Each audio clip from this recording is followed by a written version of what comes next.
Hello, YouTube family. I do apologise for my unkept appearance, but in the middle of the COVID-19 pandemic right now, so there's no barbers up and all out. And I've got some head clippers, but don't really want to take it back because I look like a bit of a criminal, which is what I'm going to be talking about today. Myself personally, from the ages of 17 to 23, I spent a third of my time in prison. Now, I'm well past that sort of behaviour and that sort of attitude that I used to have, but sort of realised that the stories that I have, um, people are quite interested, especially people who've never gone to prison before or they don't really know anyone who's gone to prison. I usually get quite a lot of questions, really. Usually sort of like the same ones, so I'll sort of air a couple of them, and then I've got a couple of stories.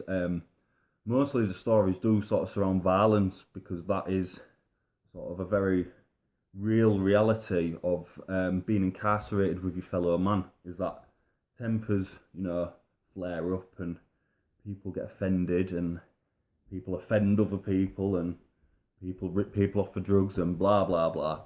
So I'm just going to start with sort of the basics. The first went when I was 17, because me and a couple of lads robbed someone who was selling pills, selling ecstasy tablets, selling them indiscriminately, basically to anyone who'd sort of buy them. So I took it upon myself to relieve him of his ecstasy tablets and have a free night on him. So I told my co-defendant, Bungle. I was gonna say I'm not really gonna use names, but I am because if you've got a problem with it, come find me. But yeah, so Bungle robbed his phone. Now I said before, and I said we'll just take his pills because you can't exactly ring the police and be like, oh, someone's took my drugs. That don't really wash, does it? So, but anyway, so kid robbed his phone. I got done for it. Sort of got put on remand. I was 17. I went to Wetherby, which is just outside Leeds. I've got quite a famous racetrack there. That was my first taste of prison. When I first went, I had long black hair, sort of big, sort of emo fringe, 2006. So as you can probably guess, the first time was a bit rough. Got a bit of sort of ribbing from a lot of people, but you soon learn very quickly sort of how to adapt. And I did a week and got released, shaved all my hair off, got remanded, went back, but this time I had a shaved head, so I was like under the radar a bit there with sort of not being your typical brain dead amoeba sort of who ends up in prison. I was just gonna say this is my wife, by the way, Beryl. I'm just spending a bit of time in bed with my wife, so just to clear that up if anyone's thinking, who's that sexy woman? She's my wife, so get your eyes off. All right, babe. But anyway, so I've done a bit of prison time. First went when I was 17. So I guess I should start really sort of at the beginning and go along. So yeah, I was remanded in custody until my trial date because obviously I went not guilty. We were there primarily to sort of steal his ecstasy tablets. But while I was at Wetherby, this was just before my 18th birthday, and Wetherby is a young offenders prison. So it's just, I think it's 15 to 18, or it's 14 to 18. So I was in there for about a week before I turned 18. When I turned 18, I had a court date. It was just something I had to attend court. But because I turned 18, I was a do not return. So that means they couldn't send me back to Wetherby, where I'd come from. They'd have to send me to an adult jail. Now, where I live and where I live in Hull, and the local prison is Hull Prison. But at the time, I think there'd been a flood.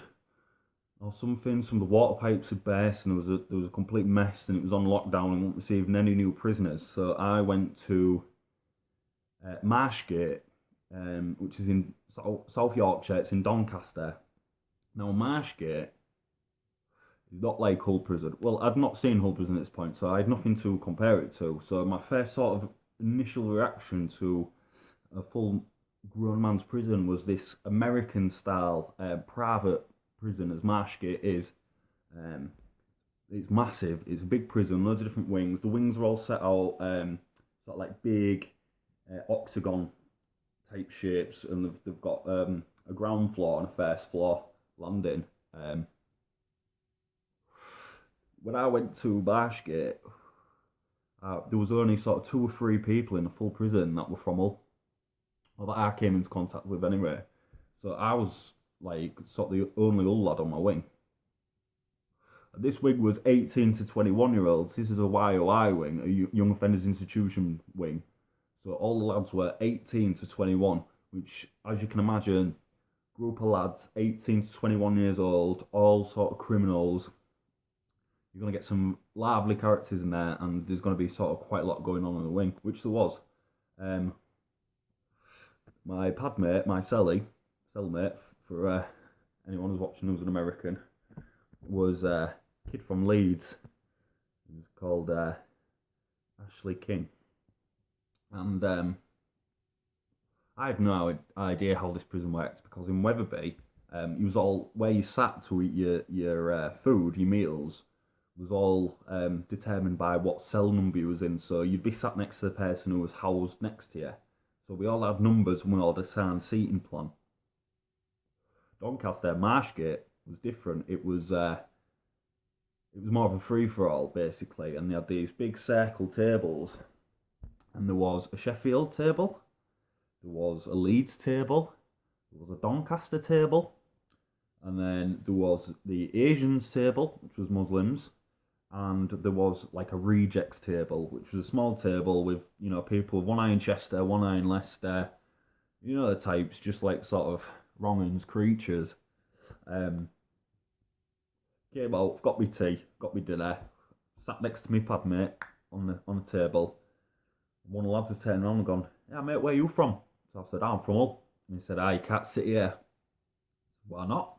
I said, "This is a Leeds table, mate." I said, "All right, which one's the Hull table?" Which the full table laughed and said, "There isn't an Hull table, you have to go sit over there with this bunch of rejects."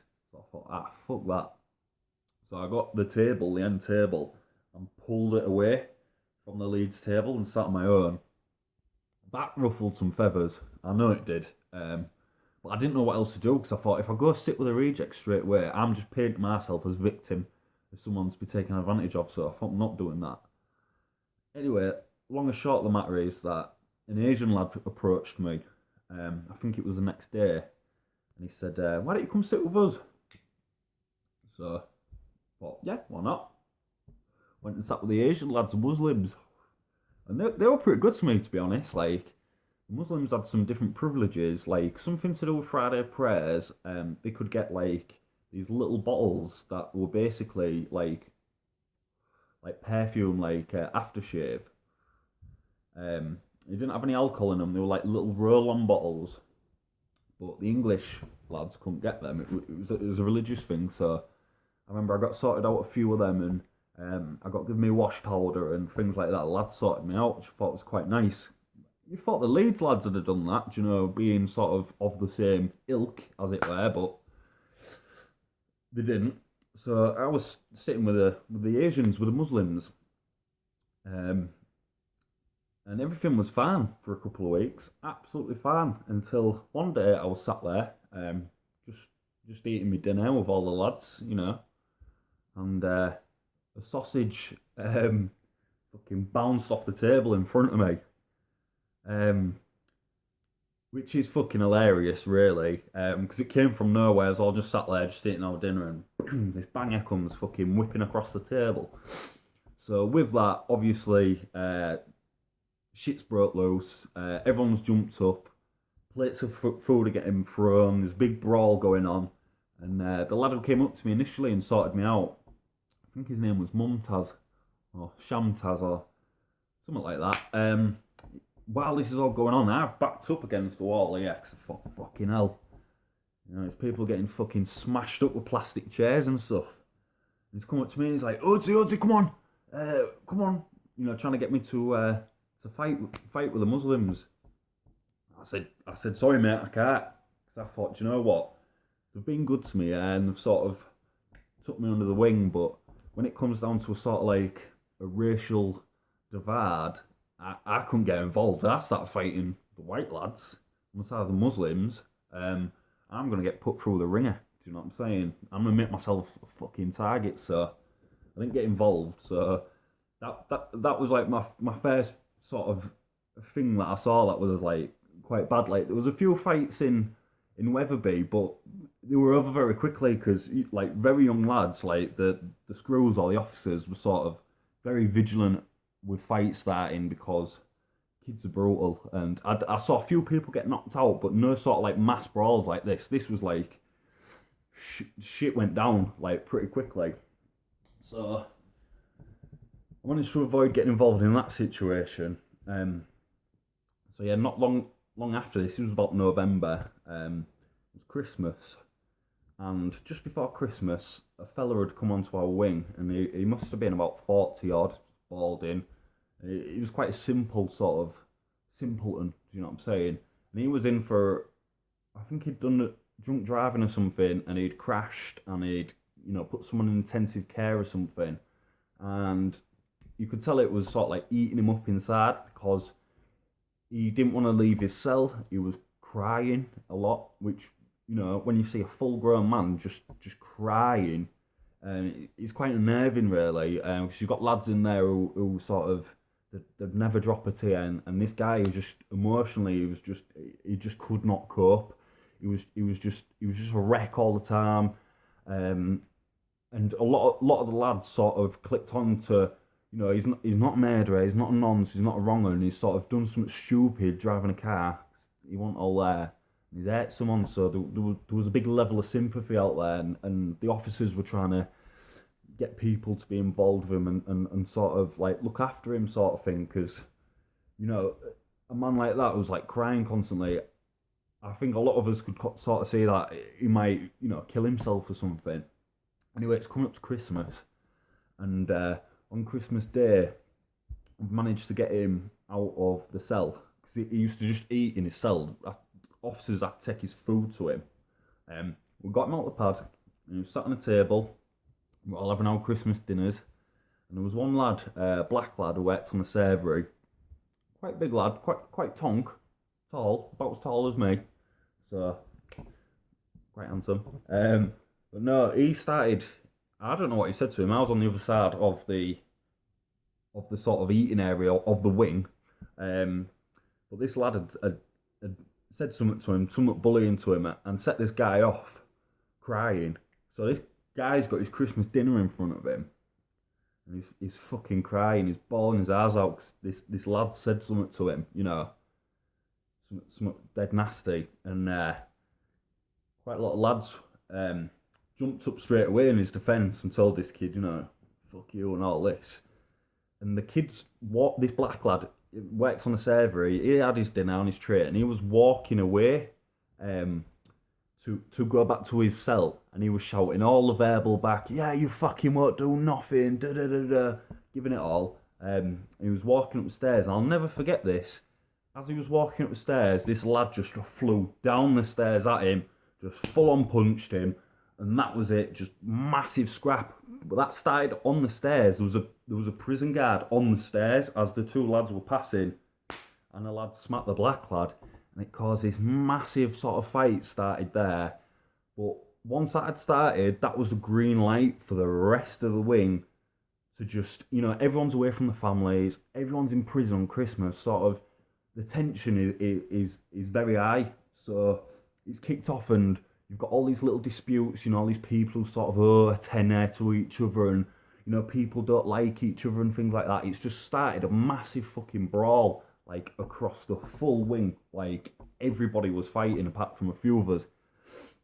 Like, I was on the top landing, sort of watching it all go off. Like, I wasn't fighting. I had no one to beef with. No one was beefing with me. I kept my head down me. So I just fucking flew up the other flight of stairs and I stood there on the railings. I was just watching it all. There was Christmas puddings getting thrown at each other. There was chairs getting thrown. There was people getting jumped by 4 or 5 people on the floor, getting their heads smashed in.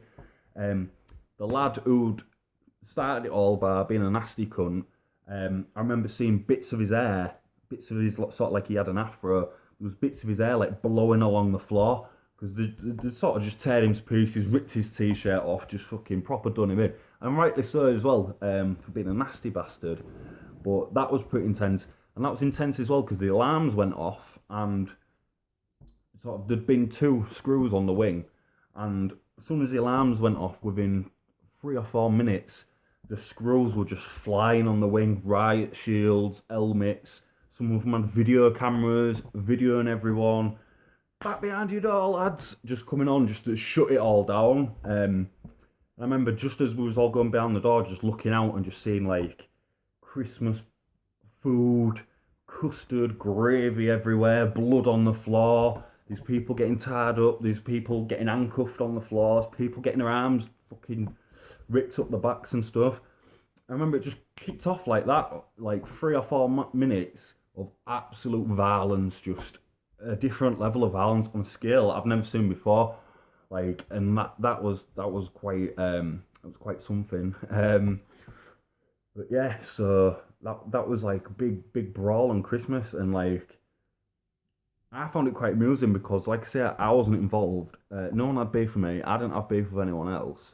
So I just stood and just watched the full lot happen, and it was quite entertaining. Really, it was better than fucking the bollocks that was on telly that year, which was on Christmas Day. It was a High School Musical, which is quite funny. When you're in a prison full of men who are sort of like hardened criminals, drug dealers, fucking armed robbers, and things like that, and it came quite apparent that quite a lot of people was watching High School Musical because people was having a bit of a sing along out the window and stuff. So I remember that really made me laugh. Like, you've got a bunch of these hard cunts and they're fucking watching High School Musical on Christmas Day, but that's what prison is. It's weird. It's jarring because it's society within a society. There's rules, but then there's other rules. Like it's very strange, but yeah. So those are the sort of like violence I saw when I was in Doncaster, which was just 5 minutes of absolute carnage on Christmas Day, like of making this guy cry.